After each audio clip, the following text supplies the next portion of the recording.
All right, welcome back to WineKnows. So it's the big moment now. If you watched the other 5 videos, you know that we have gone through what we found online to be the top 5 selling wines under $15 in the California Cabernet collection.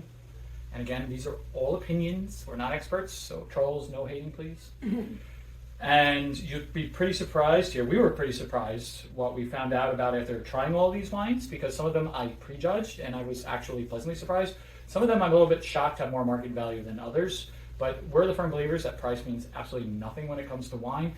Yes, if you like French wines, if you like, because all of these are 2019 and above, but if you like some of the older wines, you're going to pay a premium for that. And there's a lot of reasons why you should. But if you're going to go out and spend $15 on a bottle of wine, or multiple bottles of wine, we want you to go out there and find what we think that you will enjoy the most. And maybe you'll, just by hearing our opinions, be like, yeah, those guys are crazy, or yeah, that's the type of wine drinker I am. And all of these wines were under $15, except for the Josh that was at the $15 mark. And so unbiased by how much we spent on them, we're going strictly on 10 to 15 here taste and what we thought was the finish. Personal preference. Personal preference, right? Mm-hmm. Yeah. And again, just opinions.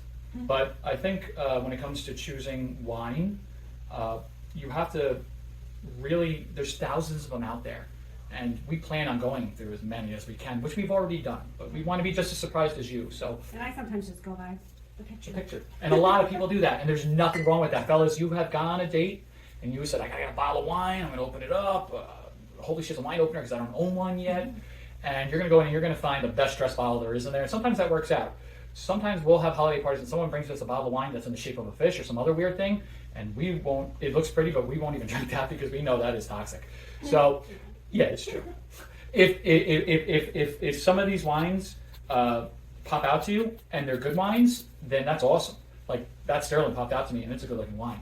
So I'm going to let Daniela give you her top 3 out of these 5. And then I'm going to do my top 3 out of 5, and she's going to give me an opinion why she made that, and I'm going to give you an opinion why I made that. So the moment you've all been waiting for, Daniela, please show us, starting from number 3. Number 3, and why. Okay, so number 3, I think I'm going to go with the Noble Vines. I've never had it before. This was the first time I tasted it, and I really liked it. It was full bodied. Right, this was the full bodied one. It was tasty. Very good. That's all I got to say.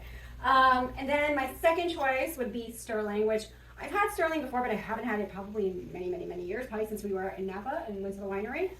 But I was pleasantly surprised. I really like it. It was smooth and really good. And then my top pick, which I drink pretty often, I feel like on parties and everything, is the Beeler Family Born to Run. And I do like the picture, but it also tastes really good.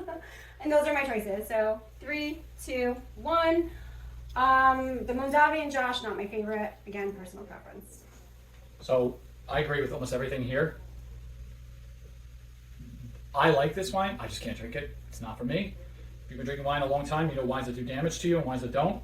For me, in this particular case, I think it would be more the sulfites related. Eventually, we want to do a sulfite channel, a challenge where we actually test the sulfites, residual sulfites in every wine that exists. It's hard to do with red, so we won't be doing it in red this case. So I'm going to take that one out, and I'm going to put the Mondavi here because you can get this everywhere, and you can get it on sale for nothing. I don't think you're really sacrificing much serving this wine. Now, if I'm hanging out at night, and I bring this home, Danielle's going to be like, "Where did you go, 7-Eleven?" But I think that this wine holds its own in places in this particular category. And I know some of you guys are over there, and we're going to get those like little frowning emojis over here because he's all the way out here by himself, but I just did not like that wine. I'm surprised because people do like it. They love it. In fact, I was at before Christmas, I was at a party, and the guys, he was building his wine collection, and I was helping him finish the cellar, and he's like, "All right, what do you think?" I'm like, I said, "I don't know much about it." I said, I kind of stay clear of this. I love the story of the wine. I love the fact that every bottle you buy goes back to the military. Mm-hmm. And I'm going to try don't get me wrong, I love Pinot Noir. Yeah. And I'm going to see if they make one. Yeah, we like Pinot Noir, so maybe that one, maybe we have a different. Or even their Chardonnay, because Napa Chardonnays are amazing, right? It's not there. So wait, what's your order? No, for those. I would say that again, this is, if you can find this wine, buy it. It's really good. You guys. Oh. Forget the other. If you can find it, just buy it, right? Yeah, it's really good. And this, pleasant surprise. Yeah, definitely. We're going to air cork this, and actually we're going to have this ourselves. This, like I said, this has its place. This is Mondavi is a staple in wine, and it has its place. This is an easy party wine, and you can get this anywhere. But if you have a choice, and after watching this, you just want some red wine, maybe you're going to order pizza, and you can find either of these, and I don't think that I would really, if I couldn't find this, and if this wasn't in this category, I think that these, what do you think? Because I can't drink this. Oh, well, but yeah. I think you would have done it like this, right? I would have done it like that. Josh would Right? have done these. And you Well, wouldn't have, no, I would have done it like this. okay, yes, you would have done it like that. Yeah. And you would not be disappointed by what happened that night, right? Right. So there you go, guys. That's our opinion here in WineKnows. That's what we like to do. We like to buy real stuff with our own money. Tell you guys what we think about it. And so, try to keep the comments nice. And that's it. So from everyone here at WineKnows, Cheers. cheers.